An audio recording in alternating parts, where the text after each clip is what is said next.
Good morning. আজি যাবলৈ ওলালোঁ কাকিলৈ। কাকি আচলতে মই যোৱা নাইকিয়া, জেঠাই ঘৰ আছে এওঁ। আজি ফাৰ্ষ্ট টাইম যাম কাকিলৈ। আৰু চবেই কৈ থাকে যে কাকিত বহুত গৰম। আমাৰ ফালেতো কলিয়াবৰ ফালেতো পূৰা বৰষুণ এইকেইদিন, বতৰটো ইমান গৰম নহয়। এয়া আহি পালোহি জেঠাইহঁতৰ ঘৰ।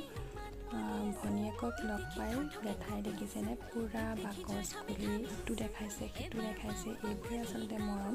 কিমান দিনৰ পিছত চাগে লগ পাইছে, ইমান দূৰ অহা যোৱা কৰা তেনেকৈ নহয়। আৰু পেহীও সেইটো কাৰণে জেঠাইৰ কাৰণে ক্ৰীম এটা লৈ আহিছিলে। জেঠাই বোলে আগতে মুখত ক্ৰীম ষ্টাইল কৰি খুব ভাল পাইছিলে। জেঠাই বয়স এতিয়া 93 ওপৰত হ'ল, কিন্তু একো এটা বেমাৰ আজাৰ নাই, খালি কথাবোৰ অকণ পাহৰে। সেয়াই আৰু আজিলৈ আহিছোঁ। Bye bye.